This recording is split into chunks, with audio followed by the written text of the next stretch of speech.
Hey, you need a bib. What?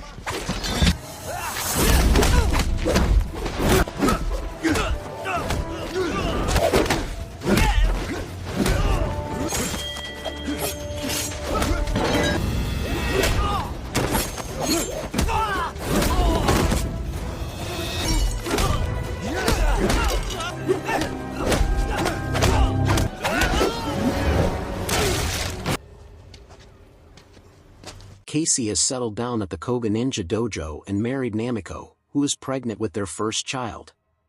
One day, while shopping for a pendant in town, he encounters and fends off two knife-wielding muggers. Later that night, Casey goes grocery shopping, but when he remembers that the muggers took his wallet, he rushes home only to find Namiko slain, with markings of a barbed wire weapon around her neck. On the day of the funeral, the dojo is visited by a former student named Nakabara, who offers Casey to train at his dojo in Thailand to ease his pain, but Casey declines the offer. Remembering the fighting style of the muggers he encountered, Casey heads to the Azuma dojo to find out their whereabouts before ambushing and killing them in a dark alley.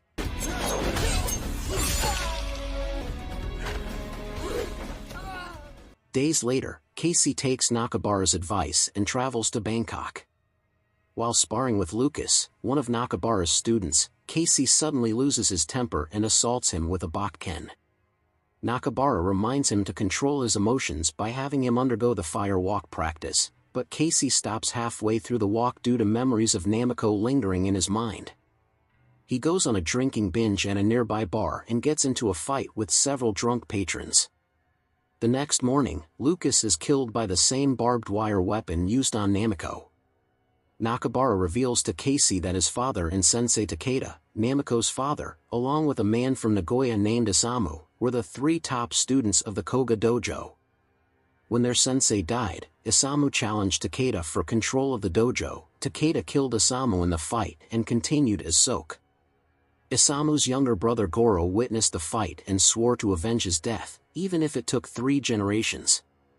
Years later, Goro became head of one of the largest drug cartels in Myanmar. Nakabara urges Casey to return to the United States, as being Takeda's son-in-law makes him one of Goro's targets. Instead, Casey asks him to help him find Goro. Nakabara gives him an old map of Burma from his father's days in World War II, with markings indicating locations of ninja weapons.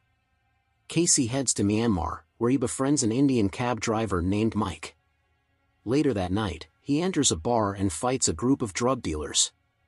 He returns to his hotel room to rest, only to find himself arrested by the State Peace and Development Council, who accuse him of being an American spy and torture him.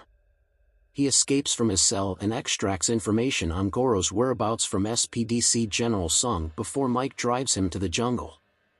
There, Casey finds a cemetery of Japanese soldiers and arms himself with a box full of ninja weapons buried under a wooden grave marker with the Nakabara clan symbol.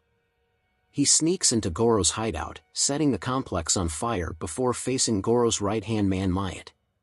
The fight ends with Casey stabbing Myatt in the heart and breaking his neck. He then squares off against Goro before slashing him in the midsection. In the middle of the fight, Goro wraps his barbed wire manriki around Casey's neck, but Casey uses his strength to free himself and throw Goro to the ground before decapitating him. Casey returns to Nakabara's dojo, only to discover that Nakabara was the one who murdered Namiko and Lucas. Nakabara is revealed to be a drug lord himself, and he used Casey to wipe out Goro's cartel to monopolize the Southeast Asian drug trade. He then gives Casey the choice to either join him or die. Both men engage in an intense fight until Casey kicks Nakabara through a thin wall, revealing a room full of ancient artifacts. They continue the fight in the room with weapons, with Casey slashing Nakabara in the midsection and Nakabara impaling Casey's left shoulder with his wakizashi.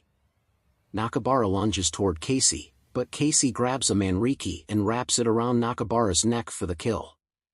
Later, Casey reveals Nakabara's true motives to Hiroshi, one of the dojo's students.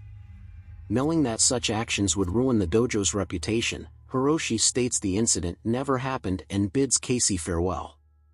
Casey returns to Japan and drops Namiko's pendant in a pond, bringing closure to his loss.